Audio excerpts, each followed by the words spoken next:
David here with Figboot on Pens. Today I will be taking a look at 4 different ballpoint pens from 4 different major hotel chains to determine which hotel cares the most about their stationery products. In order to take a closer look at these manufacturing marvels of mankind, please join me over here at camera 2. First up is a ballpoint from a Sheraton in Fort Myers, Florida. It has silver colored trim.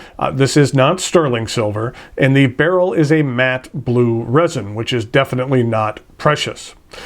This silver coating is susceptible to wear and tear, as you can see along the edges here, and that it would appear that someone has been chewing on the knock. I am by no means a germaphobe, but what kind of bacterial monster sticks a hotel pen in their mouth? This pen accepts generic no-name refills. And I hate to even touch this knock, but it does, the action on it is consistent, and you're not required to apply too much pressure in order to operate this mechanism. In regard to the writing experience,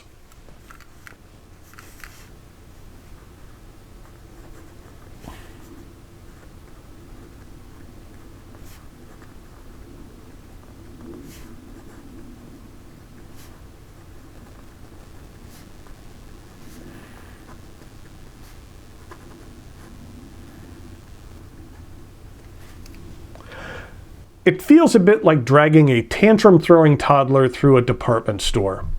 While the matte texture of this barrel is nice, I feel that I need to wash my hands after handling this pen. Who knows what else this knockbiter did with this pen?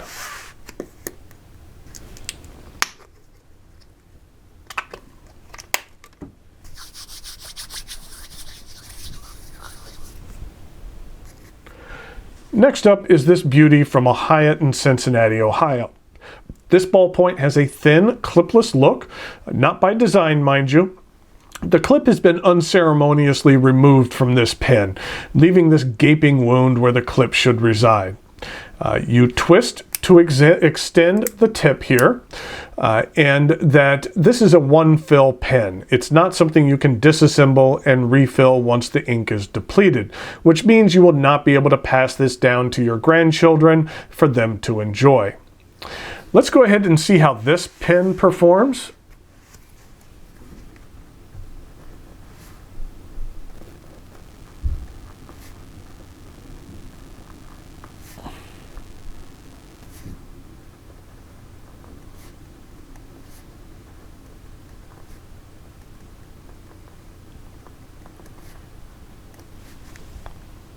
It feels a bit like riding a creaky wooden roller coaster through a chainsaw factory, so it at least has that going for it.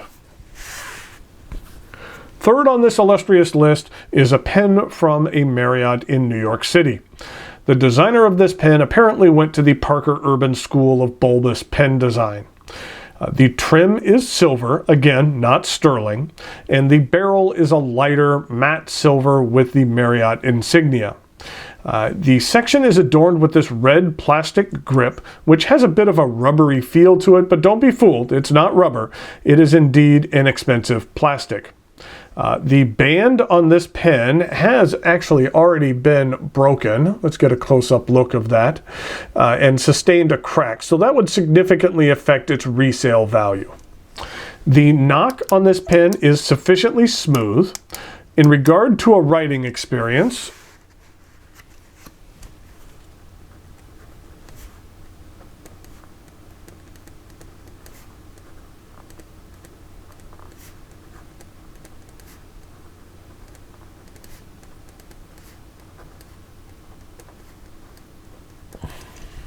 imagine running a marathon with your shoes on the wrong feet. Then you have an idea of what it feels like to write with this instrument.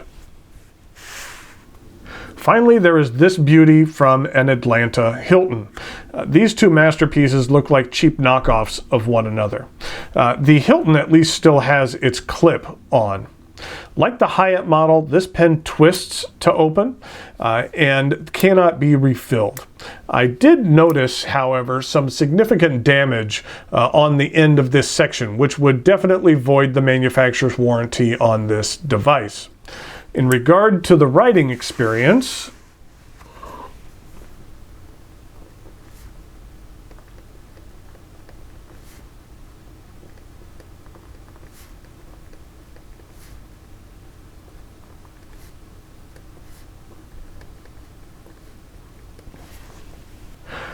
well, it feels like sledding down a street when there is more street than snow.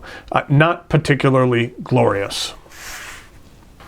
So, which of these manufacturing marvels would I consider for an everyday carry? My knee-jerk reaction would be none of the above. But if you forced me to make one choice, then it would have to be the Marriott. However minimal, there was at least some thought and consideration put into the design. And in regard to writing, it was the least worst. It wasn't the best, it was the least heinous of the bunch. Until next time, thanks for watching, and I'll talk to you later.